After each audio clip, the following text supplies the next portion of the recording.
अब यहाँ से प्रारंभ होती है राम कथा। शिव कथा जो व्यक्ति सुन लेते हैं, राम कथा के अधिकारी वही व्यक्ति होते हैं। जब तक शिव चरित्र नहीं सुनेंगे, जब तक शिव कथा नहीं सुनेंगे, तब तक राम कथा के अधिकारी नहीं हो सकते। अब आप पूर्ण रूप से राम कथा के अधिकारी हो चुके हैं। तो आइए आज प्रयाग में बैठे बैठे श्री याज्ञवल्क्य जी महाराज प्रयाग से कथा को लेकर के सीधे कहाँ जाते हैं? कैलाश पर। अब आज से व्यास मंच कैलाश पर है। कहाँ? तीसरे घाट पर। तीसरे घाट पर पहुंचते हैं जहां पर भूत भवन भोलेनाथ जी माता पार्वती जी को कथा सुना रहे हैं। आज से सुनाना प्रारंभ करेंगे श्री याज्ञवल्क्य जी महाराज। भरद्वाज मुनि से कहते हैं, परम रम्या गिरि वर कैलाश सदा जहां शिव ओ महानिवास। परम रम्या गिरि वर कैलाश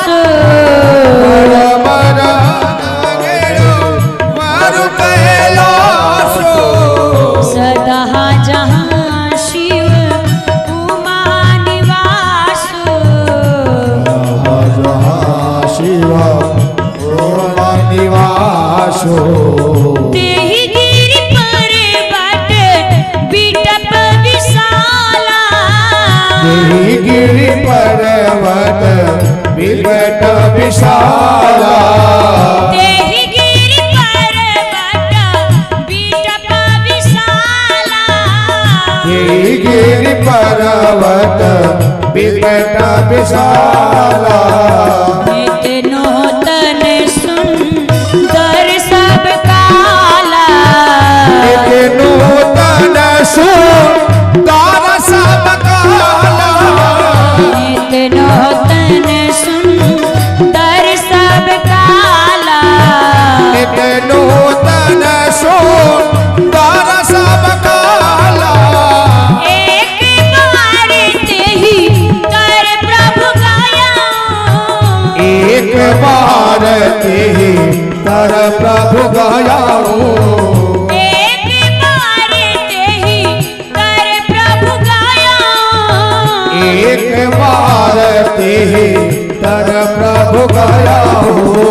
करो बिलो की उरे हाथी सुख भया। करो बिलो के ओर आज सुख भाला हो। करो बिलो की उरे हाथी सुख भया। करो बिलो के ओर आज सुख भाला हो। नीच कर दासी नागरी पुछाला। निधि कर जाकी नगरो पुछाला। नीच कर दासी नागरी पुछाला। निधि कर जासी नगरो पुछाला। बैठे सहजाही सांभो कृपाला। बैठे सजाहे साभो कृपाला। बैठे सहजाही सांभो कृपाला। बैठे सजाहे साभो कृपाला। सीताराम राम राम सीताराम राम राम सीताराम राम राम सीताराम राम राम। सीताराम राम राम सीताराम राम राम सीताराम राम राम सीताराम राम राम। राधे श्याम राधे श्याम राधे श्याम राधे श्याम राधे श्याम राधे श्याम राधे श्याम राधे श्याम। राधे श्याम राधे श्याम राधे श्याम राधे श्याम राधे श्याम राधे श्याम राधे श्याम राधे श्याम। सीताराम सीताराम सीताराम सीताराम सीताराम सीताराम सीताराम सीताराम। सीताराम सीताराम सीताराम सीताराम सीताराम सीताराम सीताराम। परम रम्या गिरि वर कैलाश सदा जहां शिव उमा निवास। याज्ञवल्क्य जी महाराज भरद्वाज जी से कहते हैं, मुनिवर, कैलाश का वह दिव्य शिखर है। कौन सा कैलाश? जहां पर सदैव भगवान शिव और माता पार्वती जी निवास करते हैं। आपसे एक बात निवेदन करूं, एक से बढ़कर के एक पर्वतारोही भय विश्व की सबसे ऊंची चोटी एवरेस्ट की है। सबसे ऊंची चोटी एवरेस्ट है। कई पर्वतारोही एवरेस्ट के चोटी पर चढ़ गए। चढ़ गए कि नहीं चढ़ गए? लेकिन आज तक कोई ऐसा जन्म नहीं लिया है जो कैलाश के शिखर पर चढ़ करके दिखा दे। कोई जन्म नहीं लिया है आज तक। वहां पर्वतारोही नहीं जा सकता है। वहां पर कौन जा सकता है? गोस्वामी जी महाराज कहते हैं, सीधे तपोधन जोगी जन सुर किन्नर मुनि वृंद बसहि तहाँ सुकृति सकल शिवहि शिवे सुख कंद। जो सिद्ध लोग हैं, जो तपस्वी हैं, जो मुनस्वी हैं, जो जोगिल है, जो देवगण है, वही कैलाश पर पहुंच सकते हैं। कैसे? अपने तप और बल के प्रभाव से। एक पर्वतारोही के लिए केवल एक पर्वत है, परंतु एक भक्त के लिए कैलाश पर्वत, एक भक्त के लिए कैलाश का शिखर भगवान शिव से कम नहीं है। भगवान शिव से कम मायने नहीं रखता है। जिस प्रकार भगवान शंकर के भक्त भगवान की पूजा करते हैं, उसी प्रकार से वह कैलाश की भी पूजा करते हैं। उस कैलाश के शिखर पर एक विशाल वट वृक्ष है। एक दिन भगवान शंकर उस विशाल वट वृक्ष का दर्शन किए और दर्शन पाकर के उस दिव्यता को देख करके बड़े प्रसन्न भय। क्यों? उस दिव्यता को देख करके बड़े ही प्रसन्न भय। अब आप ध्यान दीजिए, जीवन में वही दृश्य देखना चाहिए हमको और आपको, जिसको देखने के बाद हमारे भीतर सात्विक विचार उत्पन्न हो जाए।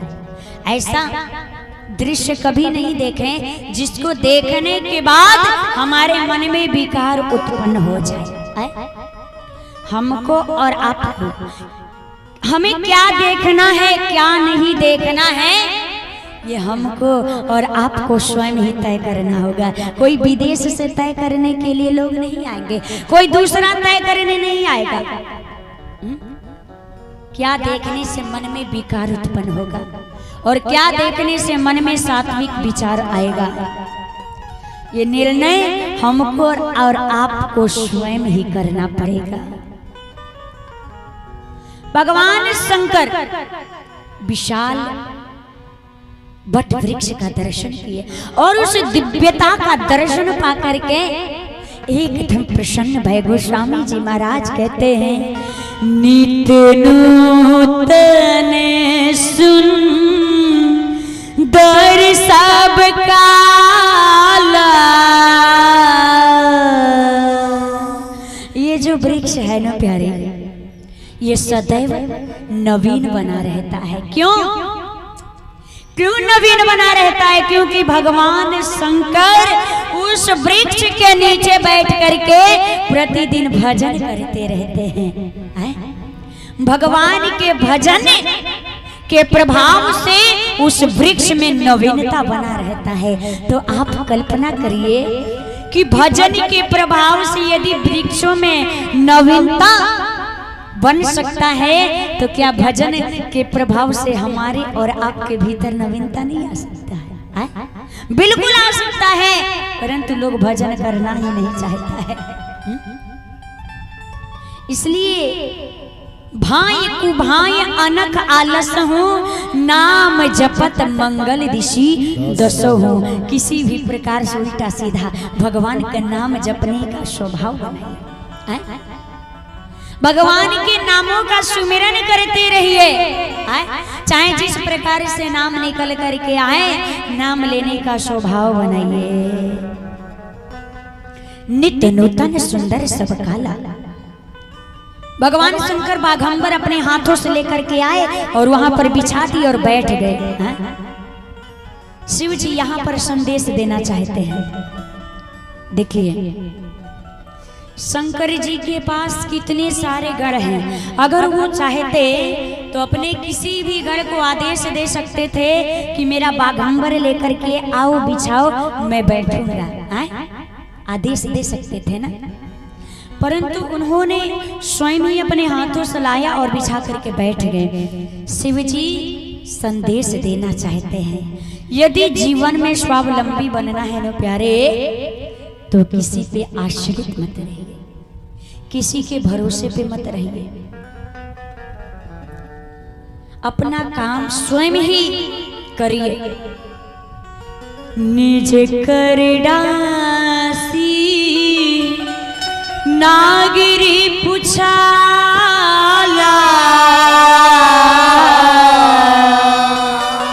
बाघंबर खुद ही ला करके बाबा बैठ जाते हैं। ये कथा कहती है प्यारे, यदि जीवन में ऊंचाई को प्राप्त करना है तो आप दूसरे के ऊपर कभी निर्भर मत होइए।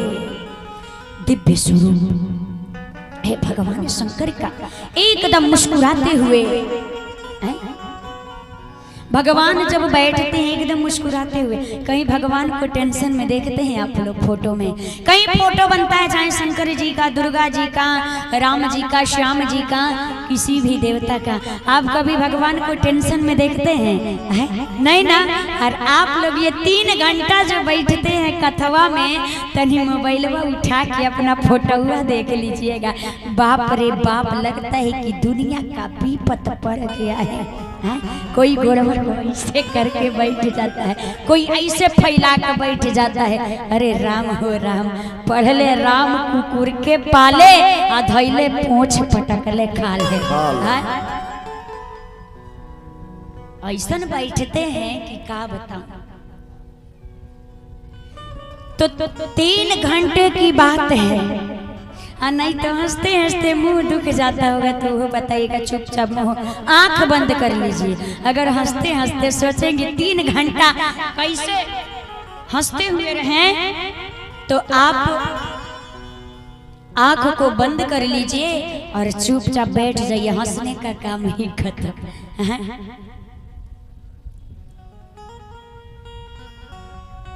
तो इसलिए एकदम मुस्कुराइए।